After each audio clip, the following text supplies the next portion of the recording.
Eh bien bonjour, ravi de vous retrouver. Nous sommes aujourd'hui dans une superbe région, dans la région de Libramont, et nous sommes plus précisément à Freux, où nous allons faire connaissance avec Francis. Alors lui, il est pisciculteur, mais vous allez voir qu'il n'élève pas des truites comme les autres.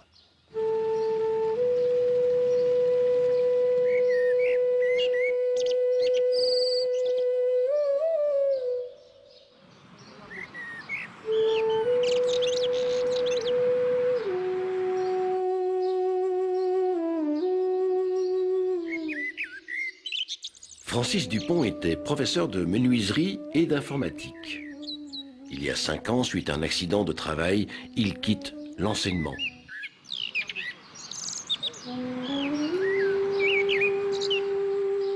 Passionné par la pêche, il a l'opportunité de reprendre cette très ancienne pisciculture datant de 1899.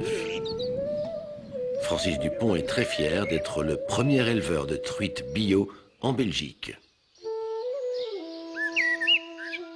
Il y a 2 ans, je suis entré en période de conversion qui dure 1 an.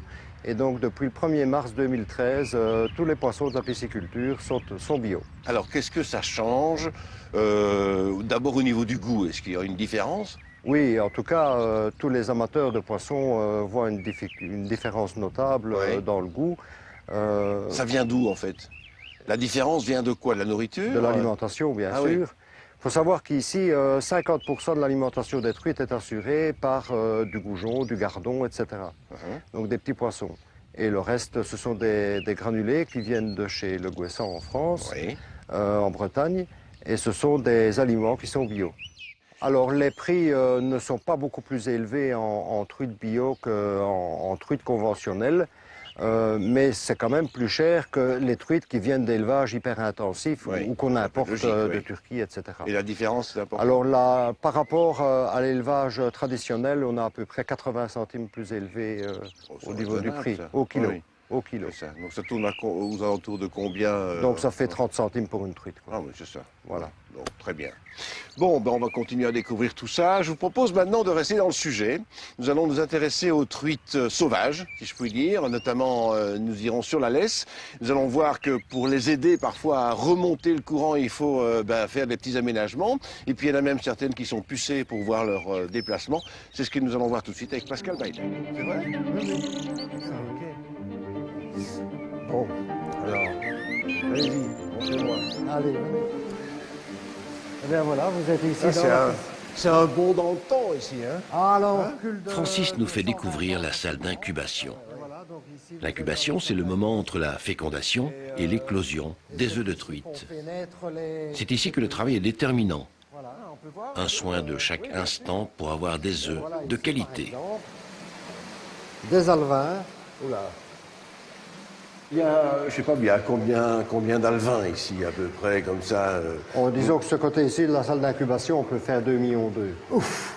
Voilà. Ah oui, et quelle est la proportion du nombre d'adultes, enfin de truites au départ de ces alevins? Oh, quand on arrive à 50%, c'est bien. Ah, quand même? C'est bien payé. Oui. Ah oui, et dans la nature, ça donne quoi? Alors, dans la nature, on compte que sur 800 œufs, 800 œufs donnent 2 truites adultes.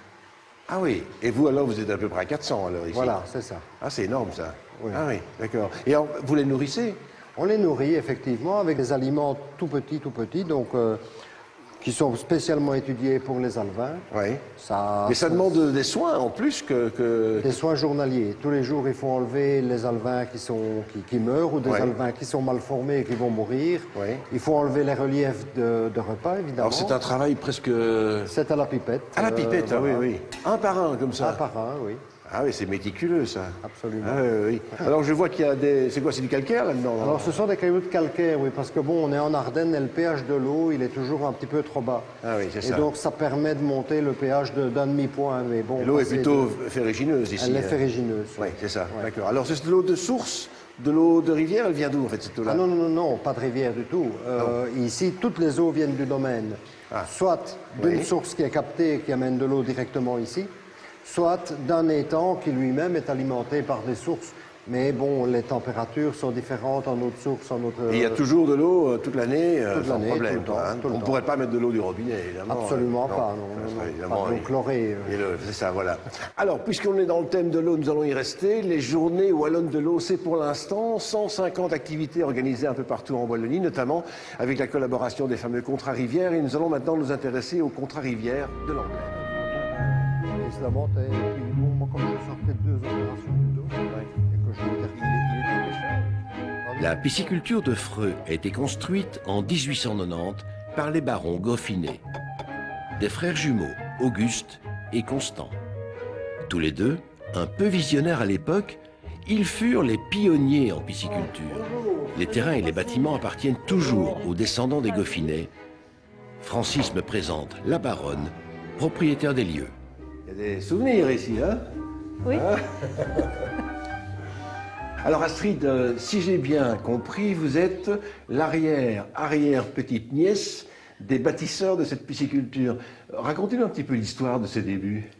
Oui, les jumeaux Goffinet étaient originaires de cette région. Ils avaient acquis des terres et les ont exploitées au maximum. Ils ont fait des fermes sur les hauteurs et des fermes, et donc ils ont promu l'élevage. Et dans les vallées, ils ont drainé les prés et les tourbières afin de créer une pisciculture. C'était quand même des visionnaires. Des visionnaires. Des vrais bâtisseurs. Des vrais visionnaires. bâtisseurs. Voilà, et ils c'est ça. étaient sous Léopold II, ils travaillaient pour Léopold II et ils s'entendaient très bien. Ils étaient très reconnaissants au roi et le roi avait beaucoup de reconnaissance vis-à-vis d'eux. Donc ils avaient un peu le même tempérament.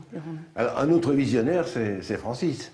Hein, parce que d'abord, au départ d'une histoire qui est une histoire d'amitié avec le baron, et puis aujourd'hui, le premier pisciculteur wallon et presque belge à être là avec l'élevage en bio. Ben, disons que c'est une diversification qui me semblait intéressante étant donné que personne ne l'avait encore faite. Et donc c'est une voie qui, je pense, a de l'avenir.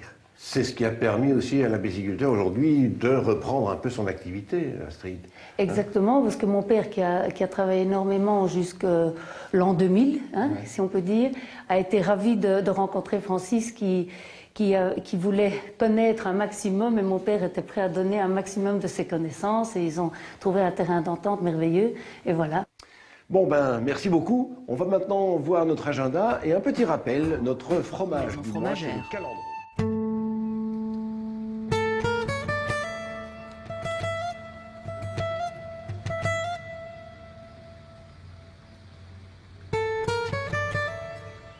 Quand les truites sont mises à l'étang, Francis doit veiller à les protéger contre les prédateurs.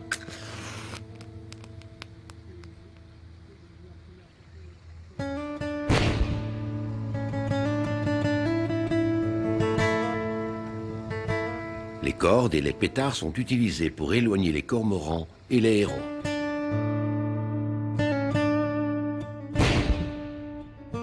Alors ici, ben, j'ai protégé les étangs avec des fils dans tous les sens parce que le cormoran a besoin de 4 mètres pour atterrir et de 6 mètres pour décoller. C'est ça. Seulement, il est en train de s'adapter, alors qu'il ne faisait jamais que de se poser sur des arbres et de plonger directement. Oui. Maintenant, il se pose sur le sol, même s'il a beaucoup de mal à se déplacer. Oui. Il rentre dans les étangs, ensuite il ressort et puis il redécolle. Voilà. Qu'est-ce qu'on fait alors?